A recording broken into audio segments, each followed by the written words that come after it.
Assalamualaikum warahmatullahi wabarakatuh. Halo Bapak Ibu sekalian, para operator Arkas dimanapun Anda berada. Kali ini kita akan kembali menjawab pertanyaan yang masuk ke channel kita, dan ini masih seputar perubahan anggaran, termasuk juga seputar pencairan dana tahap 2 untuk di Arkas seperti itu ya.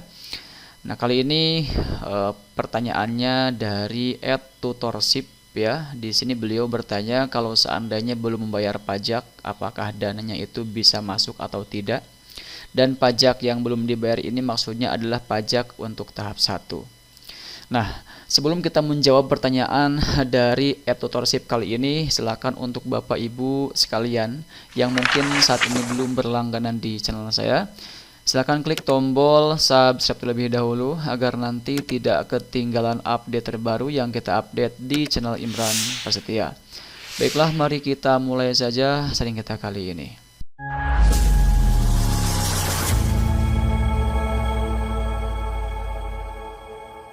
Ya.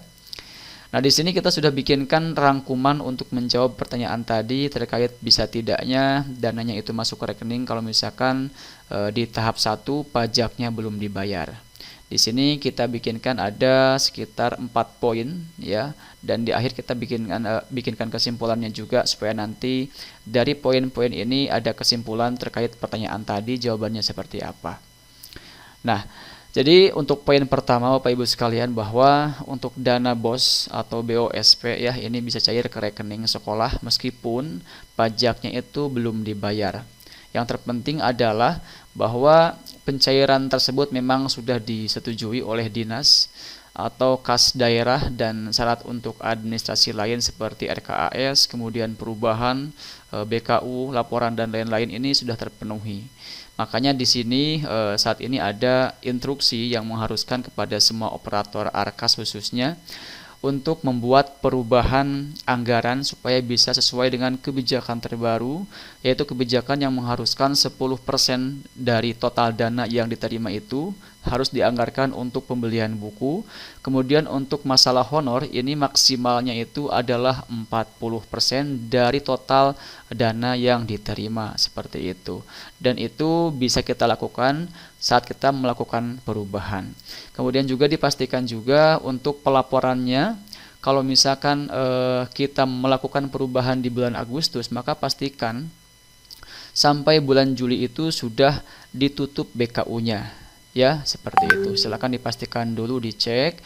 Kalau misalkan nanti semua persyaratan administrasi tadi sudah terpenuhi, ini tentu untuk dananya itu bisa cair ke rekeningnya meskipun untuk pajak di tahap 1 belum dibayar. Nah, kemudian untuk poin yang kedua adalah untuk masalah pembayaran pajak ya. Untuk masalah pembayaran pajak ini biasanya menjadi kewajiban setelah kita melakukan pembelanjaan, misalnya untuk PPN, PPh dan lain-lain. Ini juga bukan merupakan syarat awal pencairan. Jadi untuk poin 2 kali ini lagi-lagi tidak ada syarat yang memang mengharuskan kita harus bayar pajak dulu baru nanti dananya masuk ke rekening. Itu tidak ada syarat seperti itu. Tetapi ini kita masuk ke poin 3 ya. Untuk beberapa dinas atau PPK ini mungkin ada juga yang membuat aturan secara internal, yaitu jika pajak triwulan sebelumnya belum dibayar atau belum dilaporkan, maka pencairan bisa saja ditahan sampai kewajiban pajak tersebut diselesaikan. Dan ini perlu kita pahami dulu bahwa ini adalah bukan merupakan aturan pusat, tapi adalah kebijakan daerah untuk tertib administrasi. Ya. Nah, kemudian untuk poin yang keempat atau yang terakhir, kalau kita melihat secara juknis, yang penting di sini untuk pajak ini memang harus dibayar paling lambat bulan berikutnya setelah transaksi, dan harus dilaporkan di BKU dan LPJ. Dan kalau misalkan itu tidak dilakukan, maka sekolah bisa dianggap tidak tertib administrasi saat audit. Ya, jadi di sini fokusnya adalah jika seandainya pajak itu belum dibayar, ini kaitannya bukan pada masalah masuk tidaknya dana ke rekening, tapi ini adalah kaitannya dengan sekolah tersebut bisa saja dianggap untuk tidak tertib administrasi saat ada audit ke sekolah tersebut.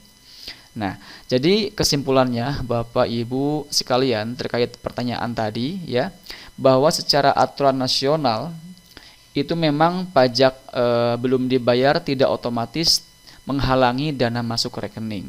Jadi dana ini akan tetap masuk ke rekening meskipun pajak di tahap 1 ini belum dibayar. Jadi tetap masuk kesimpulannya. Kemudian kalau kita secara praktik di daerah ya tidak semua ya.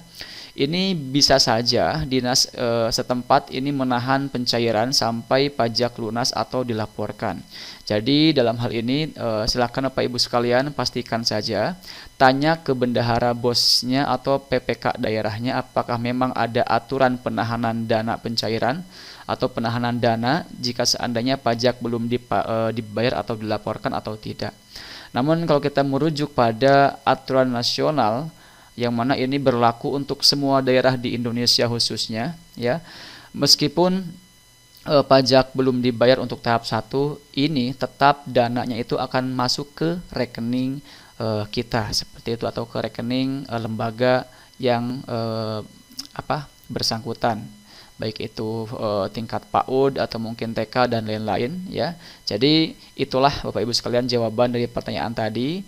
Sekali lagi ya saya coba tekankan bahwa meskipun pajak di tahap 1 belum dibayar, seharusnya ini dananya itu untuk tahap 2 tetap cair karena memang dari aturan nasional pun tidak ada yang mengharuskan bayar pajak dulu atau laporkan pajak dulu baru dananya bisa masuk ke rekening. Itu tidak ada aturan seperti itu ya. Baik, mungkin itu yang bisa kita sampaikan pada kesempatan kali ini. Semoga ini bisa menjawab pertanyaan yang masuk di channel kita dari @tutorship, dan kalau misalkan masih ada lagi pertanyaan yang ingin ditanyakan, silakan bisa bertanya pada kolom komentar yang tersedia di video kita kali ini.